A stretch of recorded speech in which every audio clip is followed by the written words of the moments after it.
नमस्कार, मैं हूं सुदर्शन चक्रधर। चक्रव्यूह में आपका स्वागत है। महाराष्ट्र के चुनाव परिणाम 4 दिन बाद भी बहुतों को हजम नहीं हो रहे हैं। हारने वाले अब भी ईवीएम मशीन को ही दोष दे रहे हैं, जबकि सुप्रीम कोर्ट ने ईवीएम विरोधी याचिका को ही दुत्कार दिया है, उसे नकार दिया है।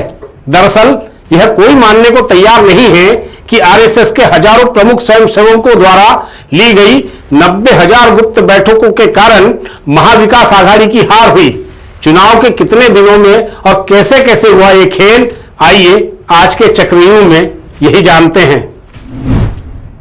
कार्ल मार्क्स ने कहा था कि धर्म एक नशा है, एक अफीम की गोली है। इसी ब्रीद वाक्य को आधार बनाकर उत्तर प्रदेश के मुख्यमंत्री और भाजपा के फायर ब्रांड नेता योगी आदित्यनाथ यहां आए और उन्होंने महाराष्ट्र में ज्ञान गंगा पिलाई कि बटेंगे तो कटेंगे। फिर प्रधानमंत्री मोदी जी आए, उन्होंने इस नेगेटिव नारे का पॉजिटिवकरण करके एक है तो सेफ है का नारा दे दिया। इन नारों ने मतों का ध्रुवीकरण कर दिया। इसीलिए चुनाव के विचार ने एक अलग मोड़ ले लिया। ऐसा हम नहीं कह रहे हैं, बल्कि एनसीपी सुप्रीमो शरद पवार ने कहा है। वैसे बड़े पवार के अनुसार ईवीएम के विरोध में उनकी पार्टी और उनके वकीलों की टीम लड़ाई जारी रखेंगी।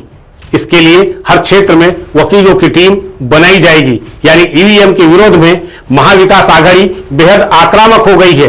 कांग्रेस अध्यक्ष मल्लिकार्जुन खड़गे ने तो यहां तक कह दिया है कि उनकी पार्टी भारत जोड़ो यात्रा की तरह ईवीएम हटाओ यात्रा शुरू करेगी।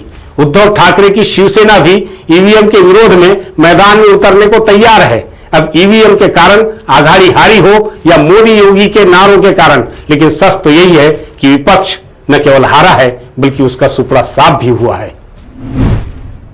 बहरहाल सबसे बड़ी बात यह पता चली है कि राष्ट्रीय स्वयंसेवक संघ के हजारों महत्वपूर्ण स्वयंसेवकों ने महाराष्ट्र के सभी 288 विधानसभा क्षेत्रों में 90,000 से अधिक गुप्त बैठकें की और हिंदुओं के मन में भय और असुरक्षा पैदा करने का कार्य किया।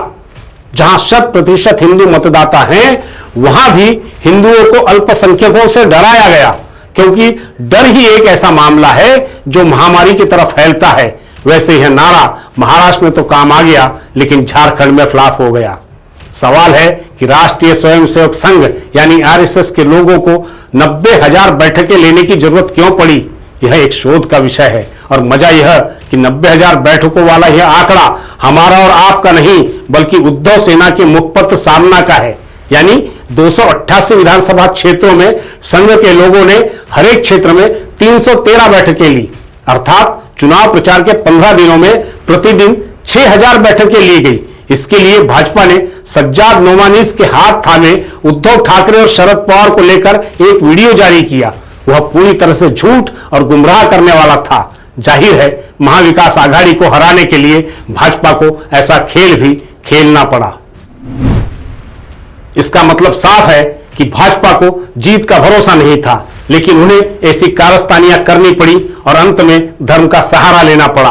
क्या एक तरह से यह उनकी विफलता नहीं है? लेकिन चूंकि कार्ल मार्क्स ने कहा था कि धर्म एक नशा है, एक अफीम की गोली है, तो संघ के स्वयंसेवकों ने उसी अफीम की गोली को 90,000 बैठकों में बांट दिया और बीजेपी के लिए मैदान मार दिया। तो क्या महाराष्ट्र का राज हिंदुओं को अफीम की गोलियां खिलाकर प्राप्त किया गया है? वाकई यह खोज का विषय है। लेकिन जब चुनाव आते हैं तो हिंदू असुरक्षित या बटेंगे तो कटेंगे का डर दिखाने वाले चुनाव के बाद कहां गायब हो जाते हैं? हम सब दावे से कह सकते हैं कि देश अखंड और एक था, है और आगे भी रहेगा। दुनिया की कोई ताकत उसे बांट नहीं सकती। इस देश में कहीं भी न हिंदू असुरक्षित हैं, न मुसलमान, न सिख, न ईसाई। हम सब हैं भाई भाई।